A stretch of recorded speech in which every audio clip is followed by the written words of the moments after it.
The DP addressed the country about the new formation of U.D.A. and his aborted trip to Uganda. Thank you. Thank you very much, ladies and gentlemen. Asanteni sana. Ladies and gentlemen, thank you very much for finding time. I want to welcome the membership of the fourth estate, our press teams. Karibuni sana katika makao haya ya naibu wa rais wa Jamhuri ya Kenya. And by way of beginning, we have concluded the parliamentary group meeting for the Hustler Nation movement that encompasses members of parliament from different political parties that have now converged as members of one parliamentary group meeting. We have discussed a myriad of issues. We have discussed about our political formation, the United Democratic Alliance. We have discussed on parliamentary business that is currently before the House and that we intend to sponsor and support going forward. We have discussed matters of national importance. We've had a long discussion on the current situation in the country, especially relating to the COVID-19 pandemic that has ravaged the country. We took the position as a team when the Ministry of Health announced the surge in numbers to reschedule all our public engagements until further notice, as I announced formally on my social media platform. We've had also an in-depth discussion on matters to do with what we believe should be the current engagement on managing the COVID-19 pandemic, especially with reference to vaccination. And we are going to make a statement about that. We also appreciate this political situation in the country. And we've also discussed on other matters of housekeeping and how we intend to engage the public in our responsibilities, different responsibilities as members of parliament, as senators, and as leaders in the Republic of Kenya. Ladies and gentlemen, we have a short statement that we are going to make. We appreciate that, as we said about 2 years ago, that it was the intention of this team to change the political conversation in our country. We are very proud and happy that finally the conversation in Kenya has changed. And today we are not discussing about constitutional change. We are discussing matters economy. That we are not engaged in an exercise of trying to create positions for leaders, that we are in the passionate engagement to see how we can create jobs for ordinary citizens. That today in Kenya, the conversation is not about leaders and what is in it for them in the next political dispensation. The discussion is what is in it for Mama Mboga, the boda guys, the ordinary people in Kenya. We are very proud that while in the past we were discussing about the Prime Minister and Deputy Prime Minister and other positions, today Mama Mboga has taken the center stage. And the boda guy is at the heart of the political conversation in Kenya. We welcome our competitors who have graciously accepted to join us in the conversation about the economy of our country, about ordinary people, about jobs, about enterprise. We want to tell them we are ready and we want to engage in that conversation that is going to bury forever the politics of ethnicity, the politics of division and hate, and is going to elevate our political competition to the realm of issues that would make a difference in the lives of the people of Kenya. We understand that our competitors have criticized matters to do with the economy and matters to do with our bottom-up model. We welcome all the criticism because it is an avenue for us to improve on our model. And while we are at it, they should equally explain to the country how their trickle-down economic model that has not worked for the last 50, 60 years is going to work this time round. It is a healthy conversation. We want to persuade them to remove insults and the reference to bottom-up or bottoms-up liquor competition or anatomy of different parts of the body.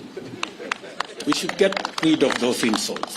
Let us have a healthy competition, a conversation about the economy of our country. Kenya will be a lot better, and Kenya stands a chance to be greater when we all engage in issues, especially on the bottom-up economic model, to lift the millions of citizens of our nation that today either are jobless or are hustling, or farmers and pastoralists and herders who are on food relief. It is our very considered view that our focus on these 15 million Kenyans will not only help us broaden and expand and recruit new taxpayers. We will have the necessary, they will help us to raise the necessary resources to run government, and also the necessary resources for us to retire debt that is becoming a crisis in our country. I do not wish to say more than that. let me now request, starting with Alice Wahome, to begin our statement. Alice. Yeah, thank you. Thank you, Your Excellency. Members of the press, this is a written statement signed by all the members that are present for this press conference. I'll start. Kenyans desire a new, inclusive, people-centered conversation on the future of our nation. That's our title. The governing Jubilee Party has collapsed. The opposition NASA coalition has disintegrated. The Hasran nation has found a new home in the United Democratic Alliance. We welcome all Kenyans who desire a greater future to join us in the United Democratic Alliance. In 2017, Jubilee was elected by an overwhelming majority on the platform of the Big Four agenda that was anchored on the success of the party's first term. Subsequently, a merger of the governing party and the opposition coalition was occasioned by the handshake that was presented ostensibly as a framework for peace and economic growth. Kenyans initially welcomed this development and hoped that the promise of a peaceful environment would facilitate the implementation of the Big Four agenda and enable the Jubilee administration to continue with its development plan. That was never to be. I will now call Soipan to continue with the statement.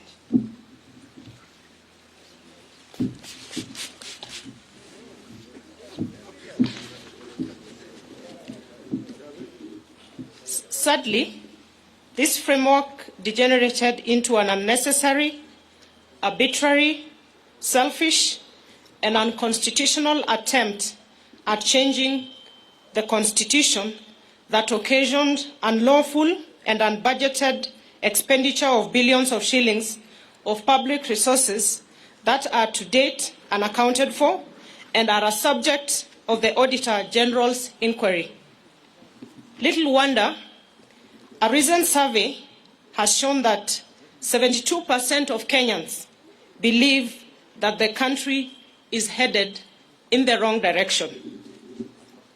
For 4 good years, the country has been engaged in the BBI process, characterized by hubris, chest thumping, blackmail, intimidation, and bribery.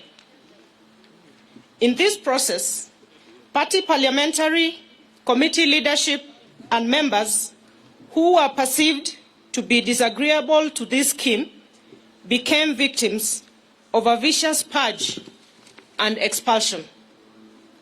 Besides, the criminal justice system, Kenya Revenue Authority, and other state agencies were mobilized and weaponized to intimidate, blackmail, victimize, and persecute leaders, business people, and ordinary Kenyans perceived to be opposed to this unconstitutional order, BBI, and its anti-people recommendations.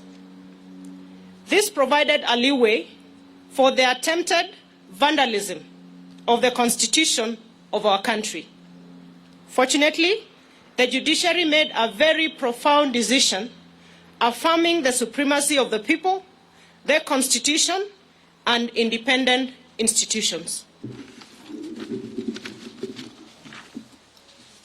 Honorable Cecily Mbarire.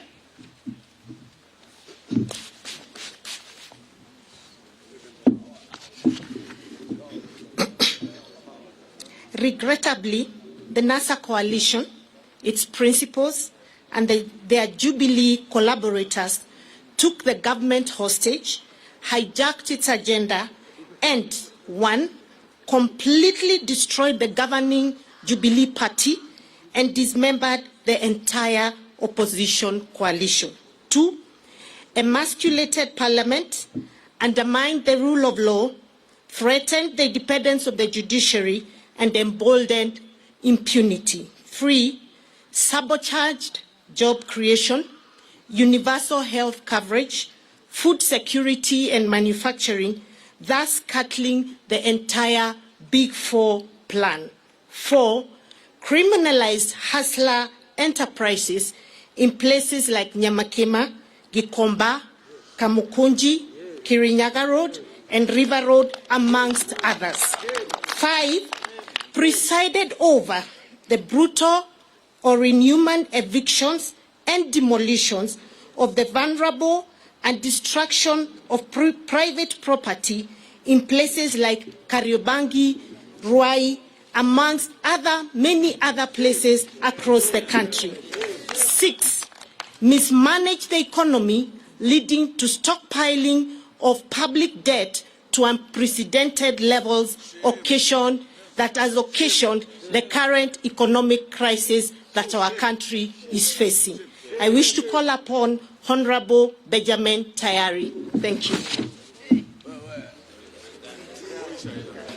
Thank you. Our approach towards a bottom-up economic and governance model.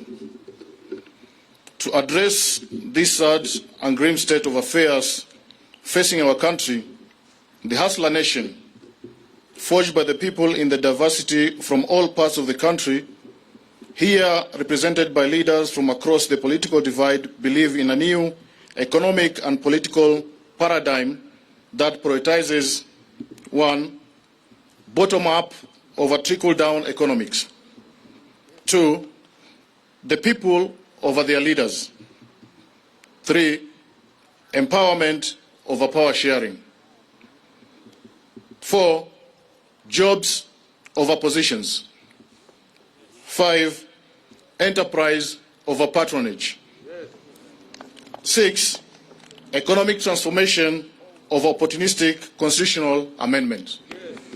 I hereby call Honorable Mabonga to continue.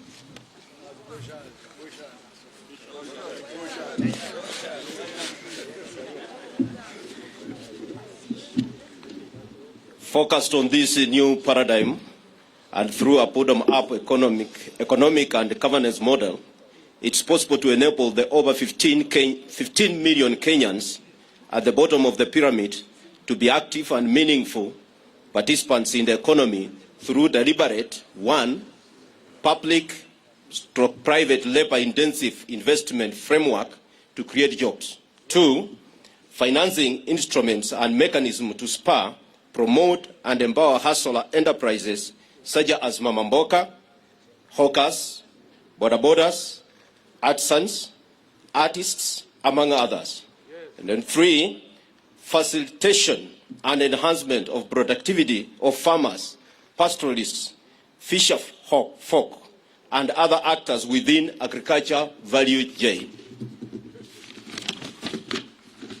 Number 4, implementation of manufacturing and industrial program that prioritizes cottage industries as a multiplier of national productivity. In the meantime, we will continue sponsoring and supporting people-centered legislation and policies that entrench the objectives of bottom-up economic and governance model, and we will also sensitize the public to remove what is in the heads of the majority. May I take this opportunity to invite the leader of majority, Hon Aden Duale, the man of all seasons.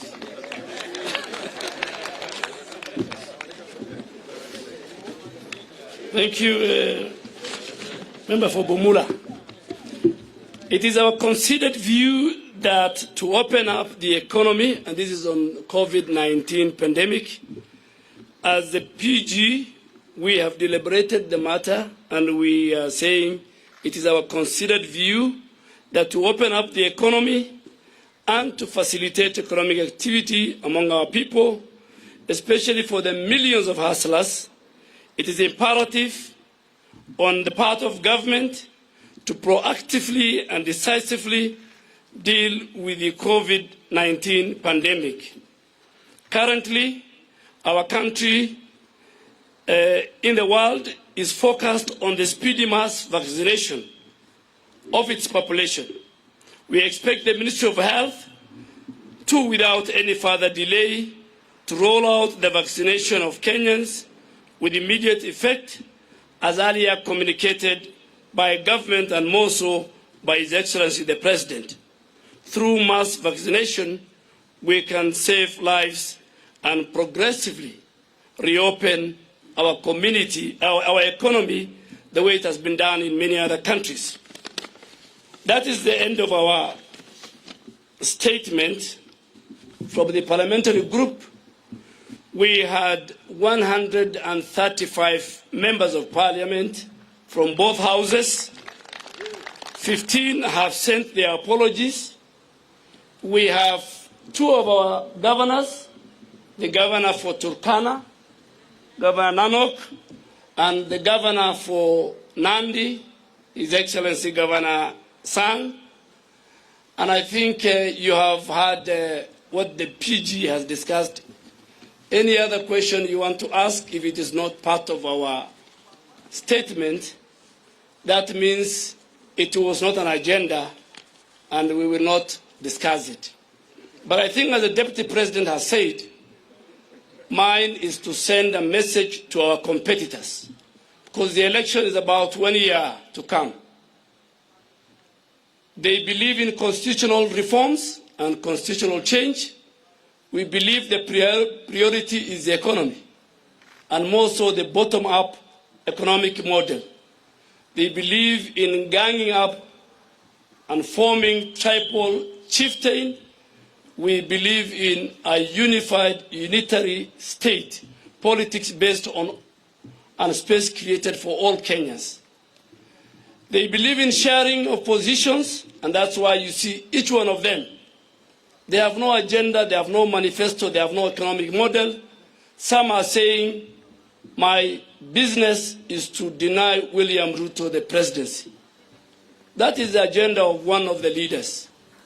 Another one is so busy with trying to revive NASA and Oka Kenya. So we're saying our manifesto, our agenda is very clear, and we want them also to put in place why the bottom-up model is not good for Kenya, but the trickle-down model that we have lived with since independence is better than what we have. So that should be the discussion. That should be the narrative. So we want the people of Kenya to choose between us and them based on very informed social, economic, political models. That's it, I think. If you have 1 or 2 questions, then before we leave. Yes, from KTN. And it should be something on this statement. Thank you, and very good afternoon. Chris Taylor from KTN. 2 questions. One, from your statement, you seem to be people who are not happy with the Jubilee Party that most of you members of parliament were voted in. And to an extent of the juniors going ahead, even frustrating the second person in command in the country. Then one would ask, why not call it a day and you all resign, and I can see you have a formidable team, and go to the ground let and me help you. Let me help you for votes. Let me help you. The second question. The second question. I would like to know the issue to do with PEP, the People's Empowerment Party. There have been reports that there have been some wrangles between PEP and U.D.A, especially in the Mount Kenya region. And that's the reason why the Gatundu South Member of Parliament, Moses Kuri, is not around. Maybe you can confirm that. I think the first one, let me tell you, the members sitting behind me are members of United Democratic Alliance. We are in Jubilee normally, but the current and the future party of ours is U.D.A. So any other party we will not discuss. And I think, too, we will not discuss about the person and the institution of the Deputy President. That was not part of our discussion as a PG. Any other question? My friend from NTV. Thank you so much.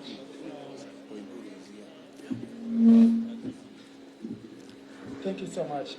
And just before you ask, on PEP, the only member on PEP, who is a hustler from the Hustler Nation, is here and is part of our PG. And is here. Please. Thank you so much, Seth Olale, NTV.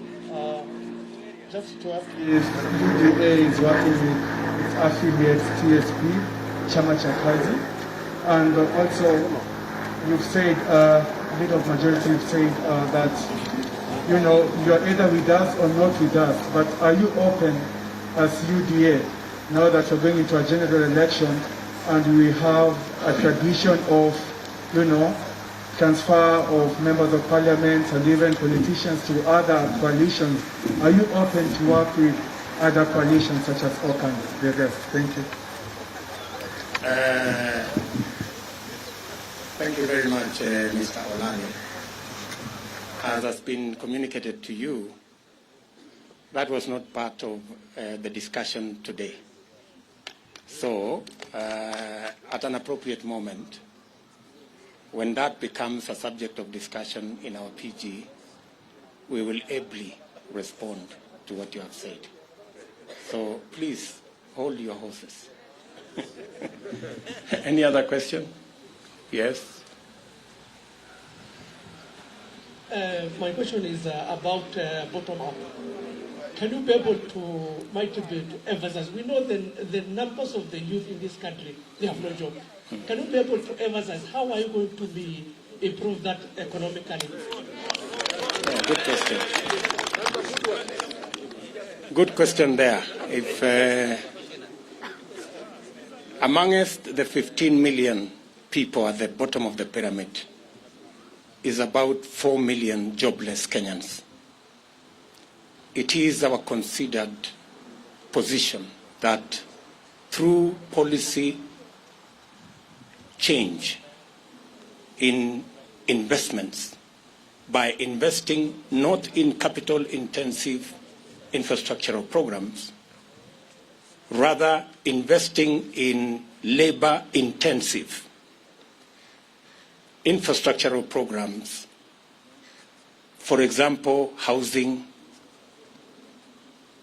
cottage industry, agro-processing, value addition, informal manufacturing, we can create millions of jobs. I know the question many people ask, where are you going to find the money? Let me tell you, we didn't have to look for additional money for us to do the 10,000 kilometers of roads we have done. We changed the model of building roads. We didn't have economic model.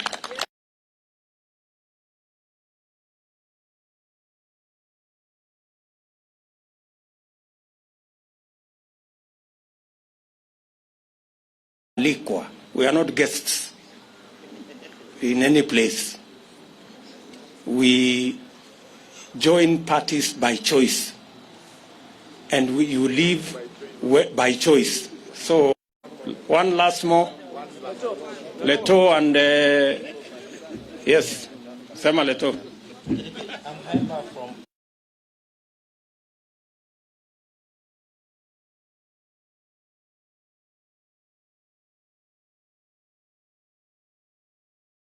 Since you were not in the room where I made that statement, maybe I will recommend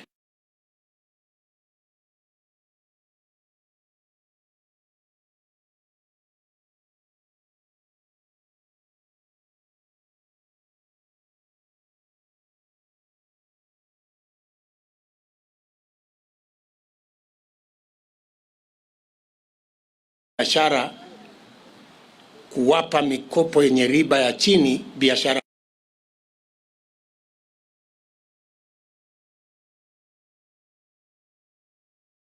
completely kukopa madeni, kwa sababu tutakuwa na pesa ambayo sisi wenyewe kwa kuzalisha uchumi wetu nyingi na itatuwezesha kuendesha serikali yetu bila ya kwenda kutafuta mikopo. The big crisis of debt by making sure we have more Kenyans brought into the tax paying bracket, because we have enabled either them to get jobs or their enterprises to grow.